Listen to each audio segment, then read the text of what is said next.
அரணான வெண்கலம் அப்படின்னு சொல்லி ஒரு காரியத்தை நாம் பார்க்க போகிறோம். ஃபோர்ட்டிஃபைடு பிரான்ஸ் வால் சேர். வாசிங்கள் எரேமியா 15ஆம் அதிகாரம் 20வது வசனத்தை வாசிக்க கேட்போம். எரேமியா 15:20. உன்னை இந்த ஜனத்துக்கு எதிரே அரணான வெண்கல அலங்கமாக்குவேன். அவர்கள் உனக்கு விரோதமாக யுத்தம் பண்ணுவார்கள், ஆனாலும் உன்னை மேற்கொள்ள மாட்டார்கள். உன்னை ரட்சிப்பதற்காகவும் உன்னை தப்புவிப்பதற்காகவும் நான் உன்னுடனே இருக்கிறேன் என்று கர்த்தர் சொல்லுகிறார். ஆமென். Jeremiah 15:20 And I will make you to this people a fortified bronze wall, and they will fight against you, but they shall not prevail against you, for I am with you to save you and deliver you, says the Lord. இந்த ஜனத்திற்கு எதிராக நான் உன்னை அரணான வெண்கல அலங்கமாக்குவேன் அப்படிங்கிறார். அப்போ வெண்கல அலங்கம்னு சொல்லுதார் ஆண்டவர். கர்த்தருடைய பரிசுத்த நாமம் மகிமைப்படுவதாக. எரேமியா யாருன்னு கேட்டிங்கன்னா, எரேமியாங்கிற வார்த்தைக்கு அர்த்தமே கண்ணீர் விடும் தீர்க்கதரிசி. சொல்லுங்கள், எரேமியானாலே கண்ணீர் விடும் தீர்க்கதரிசி. புலம்பலை எழுதியது யார்? எரேமியா.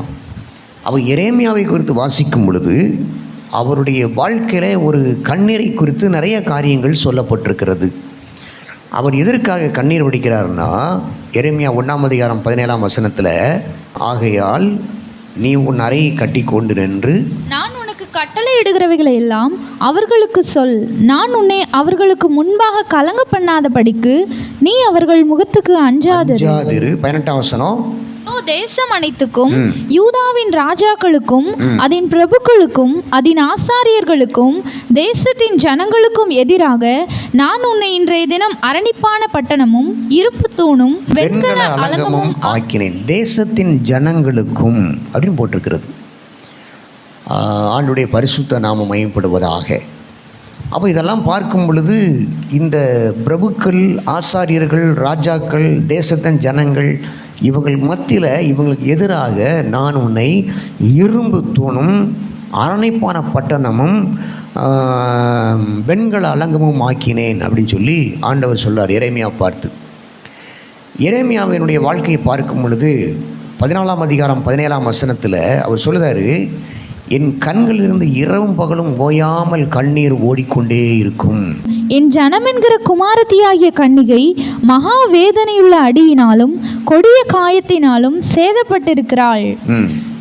9:1 வாசித்து பார்த்தீங்கன்னா 9ஆம் அதிகாரம் 1ஆம் வசனத்தில், என் தலை தண்ணீரும் என் கண்கள் கண்ணீர் ஊற்றுமானால் நலமாயிருக்கும்.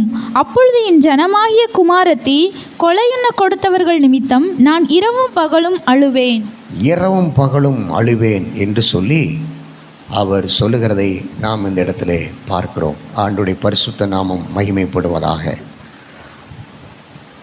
அப்போ எரேமியா தீர்க்கதரிசிய வாழ்க்கையை பார்த்தீங்கன்னா அப்படிப்பட்ட ஒரு கண்ணீர் விடுகிற ஒரு தீர்க்கதரிசியாக காணப்படுகிறார்.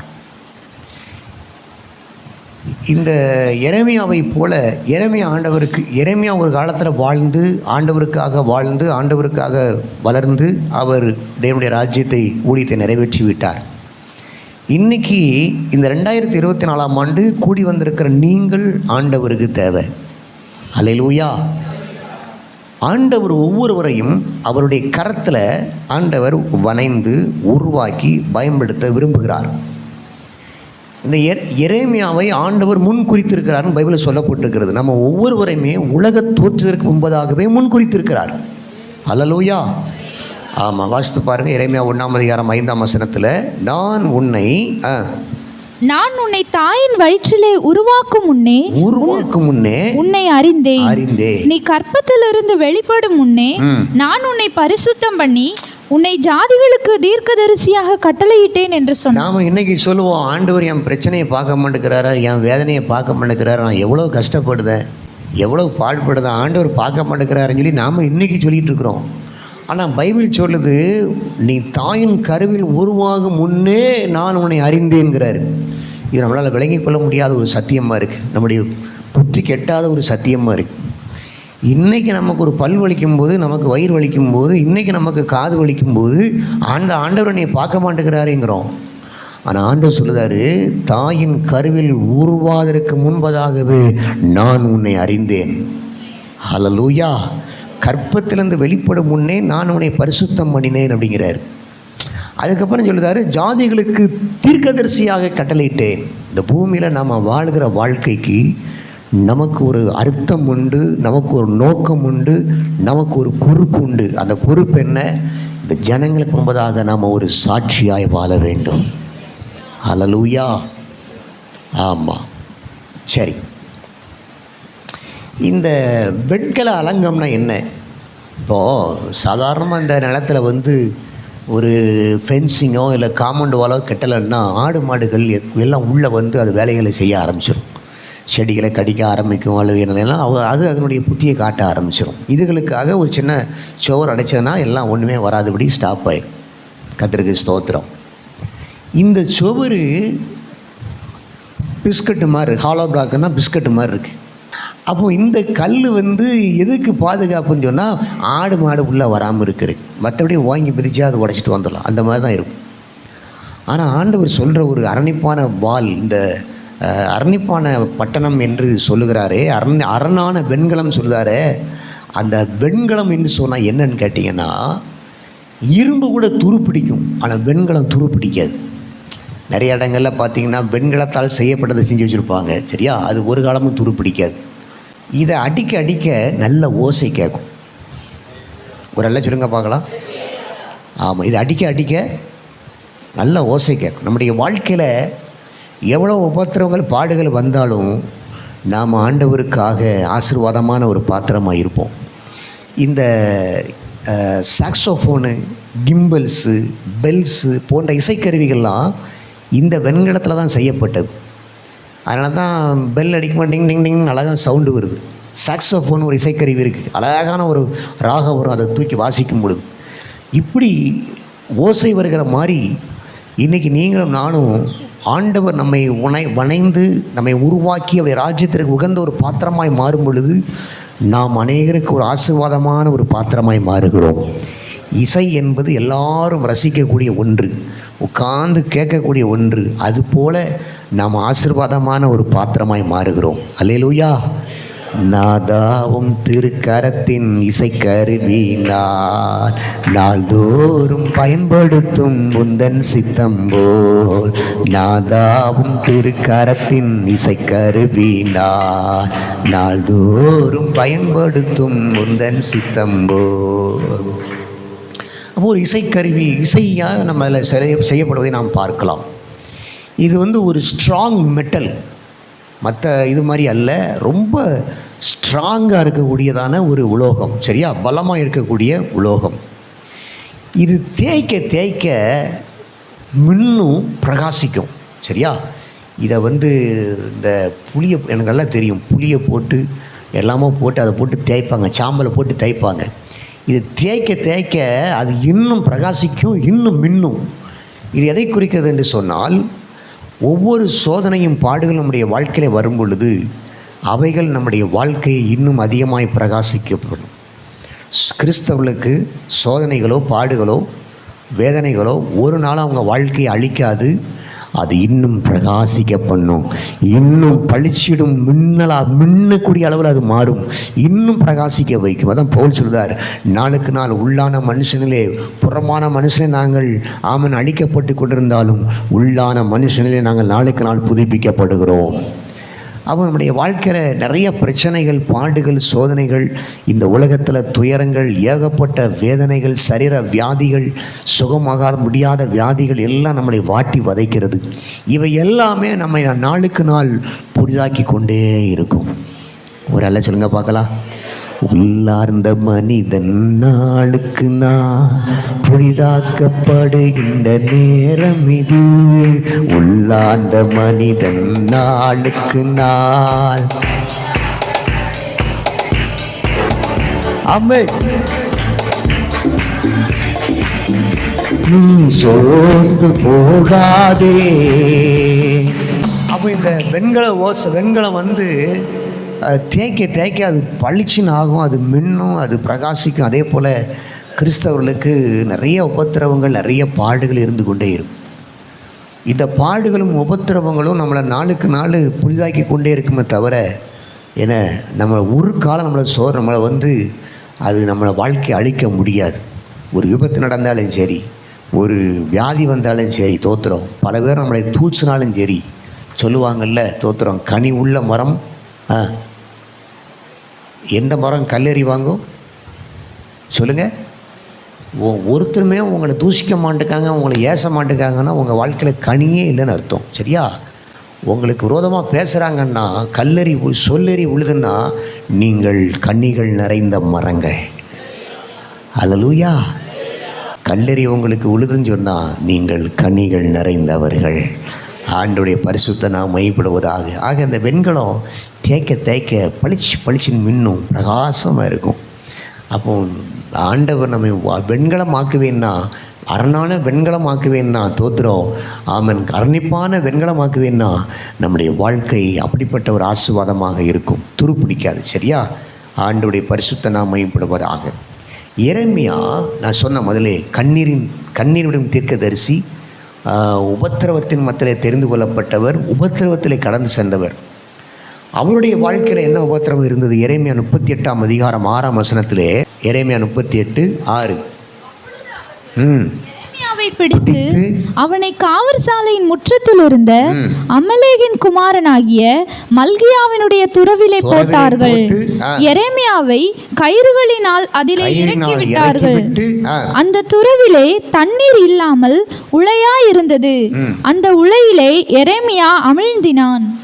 அந்த உலையிலே எரேமியா அமிழ்ந்தினான். என்ன அமிழ்ந்தினான்னா என்ன அப்படின்னு கேட்டிங்கன்னா, இவன் ஒரு தீர்க்கதரிசனம் உரைக்கிறான். உடனே எல்லாருமே சேர்ந்து இவனை பிடிச்சி கொண்டு போய், இவன் சரிப்பட்டு வரமாட்டான்டா, நமக்கு விரோதமாகவே பேசுகிறான், நம்ம அழிவோம், நம்ம இந்த கை ஒப்பு கொடுக்கப்படுவோன்னு பேசுகிறான் அப்படின்னு சொல்லிட்டு இவனை பிடிச்சி தூக்கி உள்ளதுக்கி போடும் அப்படின்னு சொல்லிட்டு ஒரு ஆழமான துறவில் கொண்டு போய், தண்ணீர் இல்லாத துறவு, ஆனால் அது எப்படி இருக்குது? உளையாக இருந்தது. உளையாக இருந்ததுன்னா சகதி, அது காலை வச்சோன்னா அப்படி உள்ளே போயிடும். அதுக்குள்ளே கொண்டு போய் இறக்கிட்டாங்க. எரேமியா அப்படியே அமிழ்ந்தனான்னா உள்ளே மூழ்கிட்டான்னு அர்த்தம். அப்போ இந்த மாதிரி ஒரு சூழ்நிலை ஏற்பட்டு எரேமியா சிக்கி தவித்து கொண்டிருந்தார். இது மாதிரி நம்மளை எல்லாரும் சில பேர் தூக்கி எறிவாங்க, நம்மளை தூக்கி வீசுவாங்க. சரியா? நம்ம சில நேரங்களில் உதவாக்கறன்னு சொல்லி தூக்கி நம்மளை அப்புறப்படுத்துவாங்க, நம்மளை புறக்கணிப்பாங்க, நம்மளை வேஸ்ட்டு அப்படின்னு சொல்லி நம்மளை கொண்டு ஒதுக்குவாங்க. தோத்திரம். எந்த நிலைமையில் இருந்தாலும் கர்த்தர் நம்மை வெண்கலமாய் மாற்றுவாரானால், முத்திரை மோதிரமாக மாற்றுவாரானால், நம்மை ஆண்டவர் ஆசீர்வாதமான ஒரு பாத்திரமாய் மாற்றுவாரானால், முழு உலகத்திற்கே தீர்க்கதரிசியாய் மாற்றுவாரானால் அதை யாராலையும் தடுக்க முடியாது. அல்லேலூயா. சந்தோஷமா இல்லை சொல்லுங்கள்? இது எரேமியாவுக்கு உள்ள உபத்திரவம். அதுக்கப்புறம் ஆண்டவர் விடலை. தம்முடைய பிள்ளைகளுக்கு உபத்திரம் வரும் பொழுது ஆண்டவர் சும்மா, உன்னை தொடுகிறவன், உங்கள் கண்ணில் ஏதாவது உறுத்திட்டு இருந்தால் என்ன செய்வீங்க? உடனே கை அங்கே போய் அதை அப்படியே நசுக்கி அதை எடுக்கிறதுக்கு பார்ப்பீங்க. அப்போ ஆண்டவர் கண்மணியை உறுத்தும் போது ஆண்டவர் சும்மா இருப்பாரா? உடனே ஆண்டவர் அனுப்புகிறார். ராஜாட்ட பேசி அங்கே 2 பேர் வர்றான். துணிகளினால், புடவைகளினால் ஒரு கயிறு மாதிரி உண்டாக்கி, பழைய துணிகள், கிழிஞ்ச துணிகள்லாம் சேர்ந்து அங்கல்களில் மாட்டும்படி ஏற்பாடு பண்ணி பைபிளில் போட்டுக்கிறது, உன் அங்கல்களில் மாட்டிக்கொள். என்ன, இந்த ஹெலிகாப்டர் கயிறு இதை தூக்கிட்டு போகிற மாதிரி அந்த காலத்துலேயே அது ஏற்பாடு பண்ணியிருக்கிறாங்க பாருங்கள். புடவைகளை கயிறு மாதிரி பின்னி, பழைய துணிகளை, கந்தலான துணிகளை, அங்கல்களை மாட்டிக்கொண்டு நீ பிடித்துக்கொள் என்று சொல்ல, அவர்கள் அதை உள்ளே இறக்கி எரேமியா உள்ளே மாட்டிக்கொண்டு பிடிக்க அவனை வேலை எடுத்து வெளியே கொண்டு விட்டார்கள். ஆமன். அந்த எரேமியா அதற்கப்புறம் ஆசீர்வாதமாக இருப்பதை நாம் பார்க்கலாம். சரியா? கர்த்தருக்கு ஸ்தோத்திரம். உபத்திரவங்கள், பாடுகள் நம்முடைய வாழ்க்கையில் எவ்வளவு வந்தாலும் அது நம்முடைய வாழ்க்கையில் ஒரு நாள் நம்மளை அழித்து போடாது. நம்ம இன்னும் பளிச்சிடும், மின்னக்கூடிய அளவில், பிரகாசிக்கக்கூடிய அளவில் நம்மளை மாற்றுமே தவிர அது ஒரு நாள் நம்மளை சீர்குலைக்காது. கர்த்தருக்கு ஸ்தோத்திரம். நம்முடைய இந்தியாவில் மிகப்பெரிய ஊழியம் செய்து வந்தவர் சாது சுந்தர் சிங் அவர்கள் பஞ்சாப் மாநிலத்தில். இன்றைக்கும் அவருடைய நினைவிடம் இருக்கிறது. அவருடைய சாதனைகள், அங்கே பொறிக்கப்பட்ட கல்கள் அங்கே இருக்கிறது.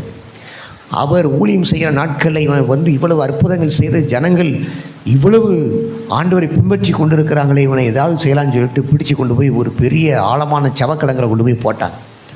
ஆழமான சவக்கடங்கு, உள்ளே பூரா டெட் பாடி, இறந்த சரீரங்கள் அழுகி நாற்றம் எடுத்து கொண்டு இருக்கிறது. உள்ளதை போட்டு கதவை பூட்டிட்டு சீல் வச்சுட்டு அவங்க பாட்டு போயிட்டாங்க.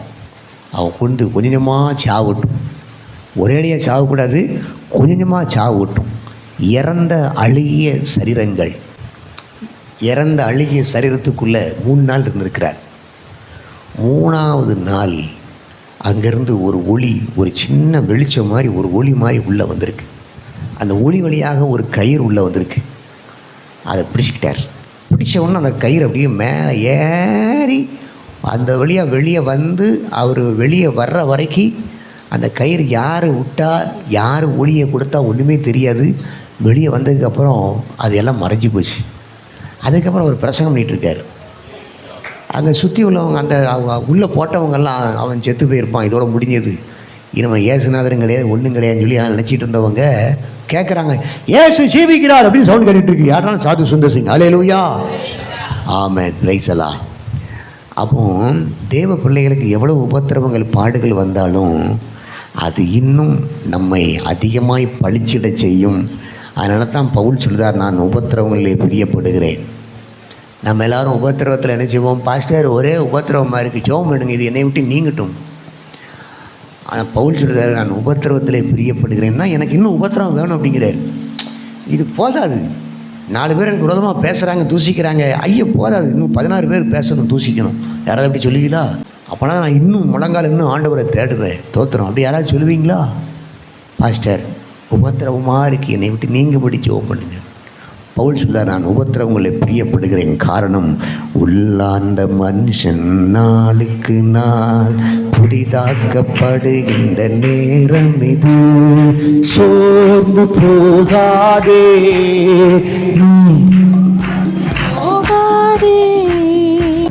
சோர்ந்து போகக்கூடாது. சரியா? கை கொடுத்து பகவான் கை கொடுத்து சொல்லுங்க, உனக்கு உள்ள உபத்திரவத்தில் நீ ஆசீர்வாதமாக இருப்ப, இன்னும் உபத்திரவம் பெருகட்டும். நான் உபத்திரவங்களிலே பிரியப்படுகிறேன் என்ன பவுல் சொல்லுதார். காரணம், அந்த உபத்திரவம் தான் நம்மளை பழிச்சிடும், ஒரு மின்னக்கூடிய பிரகாசிக்க வைக்கக்கூடிய அளவில் மாறும். அல்லேலூயா, ஆமென், கர்த்தருக்கு ஸ்தோத்திரம். உபத்திரவம் இல்லாமன்னா நம்ம இங்கே வந்திருப்போமா? என்ன உபத்திரவம் மட்டும் இல்லைன்னா நம்ம இங்கே வந்திருப்போமா? அல்லேலூயா, ஆமாம், ஏதாவது ஒரு உபத்திரவம் பாடுகள் வந்தால் தான் ஆண்டவரையும் தேடி வருவோம். கர்த்தருக்கு ஸ்தோத்திரம் உண்டாவதாக. சரி, இப்போது ஆண்டவர் நம்மை இந்த ஜனத்துக்கு எதிராக ஏன் அப்படி ஆக்குறாருன்னு உங்களுக்கு நிறைய வசனால சொல்லப்பட்டிருக்கிறது. சரியா? அதில் ஏன் ஆசீர்வாதம் இருக்குது அப்படிங்கிறத நம்ம பார்க்க போகிறோம். அதுக்கு முன்பதாக இந்த ஜனத்துக்கு எதிராக எப்படி நாம் ஒரு அரணான ஒரு வெண்கலமாக நம்ம மாற முடியும், எதிரான வெண்கல அலங்கமாக்குவேன் இருக்கிறார, அது எப்படி ஆண்டவர் நம்மளை மாற்ற முடியும் அப்படின்னு சொல்லி சில பேருக்கு பேர் இவர் ஒரு இரும்பானவர், இவர் ரொம்ப ஸ்ட்ராங்கானவர் அப்படிம்பாங்க, தோத்திரம். அது மாதிரி நமக்கு ஆண்டவர் ஒவ்வொருவருக்கும் எப்படி இந்த காரியத்தை நம்ம உருவாக்க முடியும், எரேமியாவை ஆண்டவர் எப்படி உருவாக்கினார், நம்மை உருவாக்க முடியுமா? வெண்களை அலங்கமாக்குவேன்னு சொல்லியிருக்காரு, அவர் ஆக்காமல் இருப்பார், அவர்கிட்ட தவறு இருக்காது. நம்முடைய தேவன்கிட்ட எந்த தவறு இருக்காது. படைப்பதிலையோ உண்டாக்குவதிலையோ எந்த தவறும் கிடையாது. மனுஷனை உண்டாக்கும் போது எந்த தவறும் கிடையாது. பூமியில் இருக்கிற எல்லா கோள்களை உண்டாக்கும் போது, வான நட்சத்திரங்களை உண்டாக்கும் போது எந்த தவறுகளும் கிடையாது. அழகாக அருமையாக சிருஷ்டித்திருக்கிறார், அருமையாக படைத்திருக்கிறார். எது எங்கே இருக்கணுமோ அதெல்லாம் அழகாக வச்சு படைத்திருக்கிறார். அவர்கிட்ட எந்த தவறும் கிடையாது. நம்மை பெண்களை அலங்கமாக்குவேன்னா அழாக்கிடுவார். அதில் எந்த தவறும் வராது, எந்த குறைபாடும் வராது. ஆனால் நாம் ஒப்பு கொடுக்கறதுல தான் விஷயமே இருக்கிறது. சரியா? இந்த ஆராதனையிலே ஒரு 2 காரியத்தை நீங்கள் ஒப்பு கொடுத்து செய்யுங்க, உங்கள் வாழ்க்கையில் அற்புதம் நடக்கும். முதலாவது, உங்களை ஆண்டவருடைய கரத்தில் அர்ப்பணிக்க வேண்டும். சரியா? Submission, dedicate your life. தேவனுக்கென்று வேறு பிரிக்கப்பட்டு அவருக்கென்று அர்ப்பணிக்கப்பட்டவர்களாய் நீங்கள் வாழ்வீர்களானால், ஒரு தட்டான் ஒரு கொசவம் களிமண்ணை வடையணும்னா அந்த களிமண் தண்ணி உப்பு கொடுக்கணும். கையை வச்சு வடையும் பொழுது அழகான பாத்திரம் வருது. அதே மாதிரி இந்த வெண்கலம் அடித்து சப்பி ஒரு பெரிய வாளாக உருவாக்கணும்னா அது ஆயத்தமாகணும், அது தன்னை அர்ப்பணிக்கணும். என்னையை தொடாத, என்கிட்டே வராத அப்படின்னு நான் நின்றுருந்தால் அந்த வெண்கலத்தை ஒன்றுமே செய்ய முடியாது. அது எஜமான் கையில் ஒப்பு கொடுத்தா தான் அதை வச்சு ஒரு பெரிய ஒரு உபகரணமான ஒரு கருவியை செய்ய முடியும். அதே மாதிரி நீங்களும் நானும் தேவனுக்கென்று முற்றிலும் அர்ப்பணிப்போமானால் தோத்திரம். ஆமென், பிரைஸ் தி லார்ட். கர்த்தர் நம்மை ஆண்டவர் அரணிப்பான வெண்கலமாய் அலங்கமாய் கர்த்தர் மாற்றுவார். நம்மை அர்ப்பணிக்கும். நிறைய பேர் அர்ப்பணிக்காமலே இருக்கிறீங்க. இன்னும் ரட்சிக்கப்பட உங்களை ஒப்பு கொடுக்கல, இன்னும் அபிஷேகம் பெற உங்களை ஒப்பு கொடுக்கல. நான் நினச்சது தான், நான் விரும்பினது தான், அப்படியே உட்கார்ந்துட்டு இருக்கிறீங்க. தோத்திரம். ஆமாம், என் கொள்கை தான், என்னுடைய சிந்தப்படி தான் வாழ்வேன், என் இச்சையின்படி தான் வாழ்வேன், என் விருப்பப்படி தான் வாழ்வேன் அப்படின்னு சொல்லி வாழ்ந்துக்கிட்டே இருக்கிறீங்க. உங்களை என்னைக்கு அர்ப்பணிக்கிறீங்களோ தோத்திரம், அன்னைக்கு தேவன் உங்களை உருவாக்க ஆரம்பிச்சிருவார். அப்புறம் எல்லாம் சொல்லுங்க பார்க்கலாம். விட்டு கொடுக்கணுங்க, ஆணுடைய கரத்தில் விட்டு கொடுக்கணும், அர்ப்பணிக்கணும். எப்படிங்க அர்ப்பணிக்க முடியும்? எப்படி ஒப்பு கொடுக்க முடியும்? தோத்திரம். எப்படி தேவனுடைய கரத்தில் அர்ப்பணிக்க முடியும் அப்படின்னு சொன்னால், ஆதாம் ஏவாள் என்னைக்கு பழத்தை சாப்பிட்டு ஆண்டவரை விட்டு பின்வாங்கினாங்களோ அன்னைக்கே ஆண்டவருக்கும் மனித குலத்திற்கும் ஒரு கேப் உண்டாயிருச்சு. இயேசு கிறிஸ்துவின் இரத்தத்தின் மூலமாக நாம் மீண்டும் அவருடைய சமீபமாய் வருகிறோம்.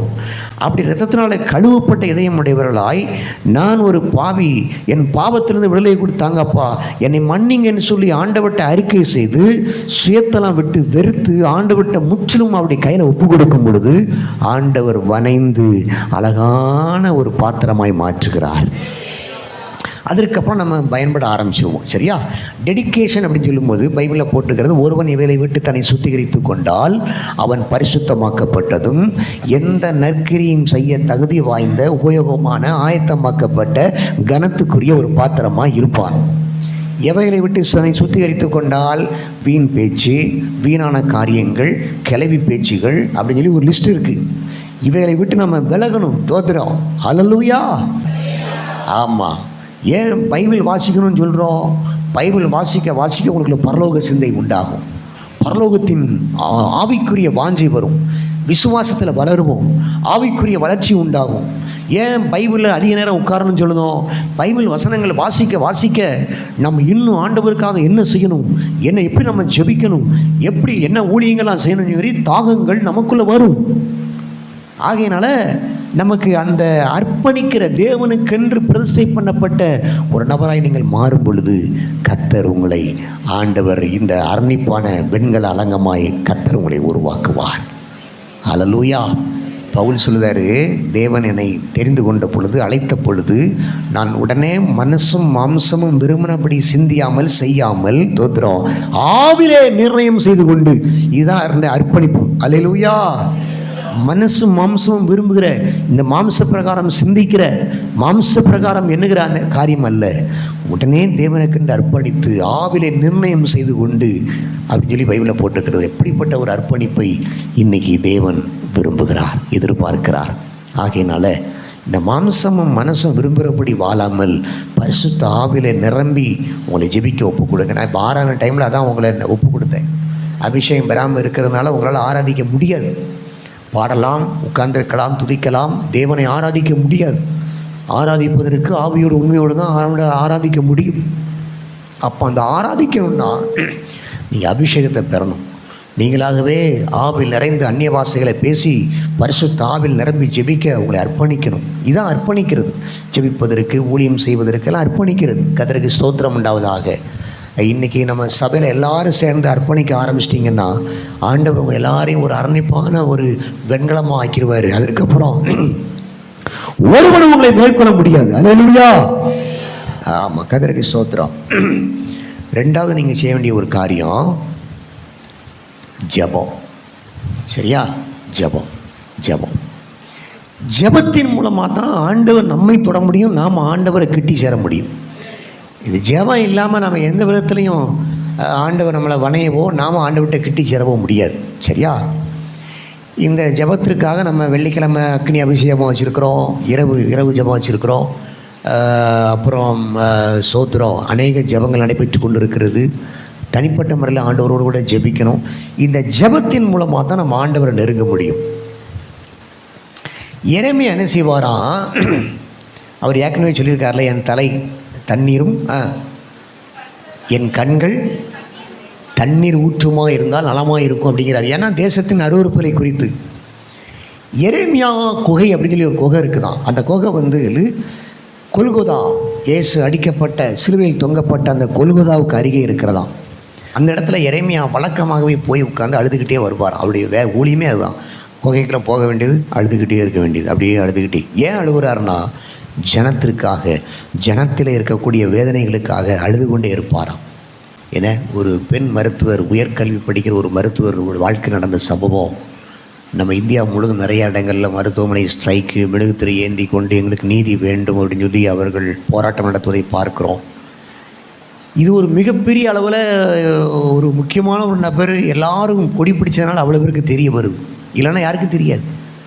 துணிகரமாய் செய்யக்கூடிய நபர்கள் இன்றைக்கி சண்டாரர்கள் எங்கும் சுற்றி தெரிந்து கொண்டிருக்கிறார்கள். இதையெல்லாம் பார்க்கும் பொழுது தேவ பிள்ளைகளுக்கு கண்ணீர் வரணும். ஹல்லேலூயா. இது மாதிரி உலகத்தில் ஏகப்பட்ட சம்பவங்கள் நடைபெற்று கொண்டிருக்கிறது. கர்த்தருக்கு ஸ்தோத்திரம். இந்த எரேமியா பார்த்தான் சொன்னார், நீ இங்கே கல்யாணம் பண்ண வேண்டாம், உனக்கு பிள்ளைகள் பெற வேண்டாம். காரணம், கொடிய வியாதிகளால் நான் அவர்கள் வியாதிகள் வரப்போகிறது. அவங்க பிள்ளைகள் கொடிய வியாதிகளால் இருக்க போகிறாங்க. அநேக பேர் விதவைகள் ஆவார்கள் அப்படின்னு சொல்லி சாபமான வார்த்தைகள் நிறைய வருகிறது. ஏன்னா அவங்க ஆண்டவரை தேடாமல், உண்மை உள்ள ஜீவனுள்ள தேவனை தேடாமல் இஷ்டம் போல வாழ்கிறதுனால சாபங்களும் சாபுகளும் அவங்களுக்கு உண்டாயிருக்கும், சௌக்கியம் இருக்காதுன்னு சொல்லி ஆண்டவர் சொல்கிறார். ஆகையினால போய் உட்கார்ந்து இந்த எரேமியாவின் குகையில் போய் உட்கார்ந்து அழுதுகிட்டே இருப்பாராம் ஜனங்களுக்காக. இன்றைக்கி நீங்களும் நானும் இன்றைக்கி ஆண்டவர் அரணிப்பான வெண்கலமாய் மாற்றும் பொழுது நாம் தேவ சமூகத்தில் அழுது ஜெபிக்கிறவளாய் மாறுவோம். அப்பொழுது ஆண்டவர் நம்மை வணைந்து, அந்த ஜெப நேரத்தில் நம்மை வணைந்து இந்த ஜனத்துக்கு எதிரான ஒரு அரணிப்பான ஒரு வெண்கல அலங்கமாய் கர்த்தர் மாற்றுவார். ஆமென். தோத்திரம். இப்போ வெண்கல அலங்கமாக மாற்றினார்னா என்ன ஆசீர்வாதம் கிடைக்கும்? 15ஆம் அதிகாரம் 20ஆம் வசனத்தை சொல்லப்பட்டுக்கிறது, உனக்கு விரோதமாக யுத்தம் பண்ணுவாங்க, மேற்கொள்ள மாட்டாங்க, ரட்சிப்பதற்காகவும் உன்னை தப்புவிப்பதற்காகவும் உன்னோடு கூட இருக்கிறேன். 21ஆம் வசனம், உன்னை பொல்லாதவர்களின் கைக்கு தப்புவித்து உன்னை பலவந்தரின் கைக்கு நீங்களாக்கி விடுவிப்பேன் என்றார். அப்போ ஆண்டவர் நம்மை, இந்த ஜனங்கள் உன்னை மேற்கொள்ள மாட்டாங்க, உன்னை ரட்சிப்பேன், உன்னை தப்புவிப்பேன், உன் கூட இருப்பேன், அவங்க கைக்கு நீங்களாக்கி விடுவிப்பேன் அப்படின்னு சொல்லி ஆண்டவர் நிறைய வாக்குத்தத்தங்களை கொடுக்கிறார். அப்போ இந்த உலகத்தில் நோய்களோ, வேதனைகளோ, கடன் பார சுமைகளோ, உபத்திரவங்களோ எதுவுமே நம்மளை மேற்கொள்ள விடாதபடி ஆண்டவர் நம்மை ஒரு அரணான வெண்கலமாய் மாற்றுவார்.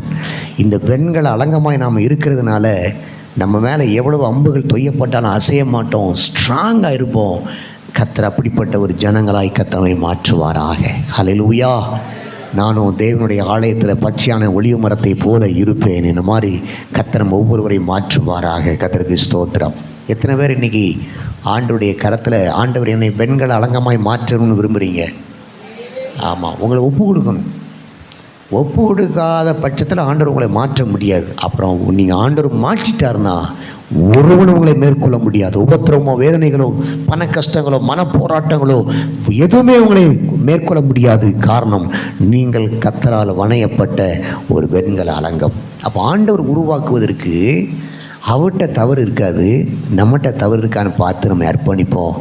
கர்த்தர் உங்களை ஆசீர்வதிப்பார். ஹல்லேலூயா. அப்போ ஏன் நம்மளால் முடியலன்னா,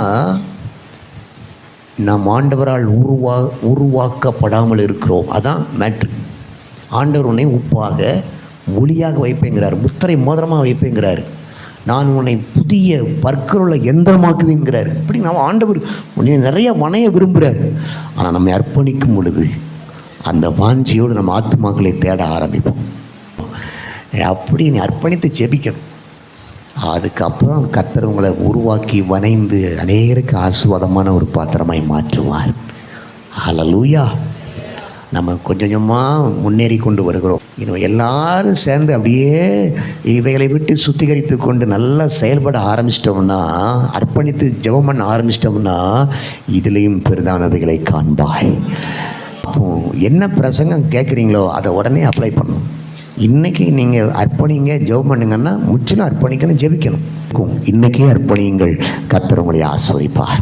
அப்படி எல்லாரும் மனதால் படிக்கிட்டு, என்னை முழுதும் உமக்கு ஒப்பு கொடுக்குற ஆண்டவரே, இந்த ஜனத்துக்கு எதிராக உன்னை பெண்கள் அலங்கமாக்குவேன், ஜாதிகளுக்கு தீர்க்கதரிசியாய் உன்னை கட்டிடுவேன் என்று சொன்னீங்களப்பா.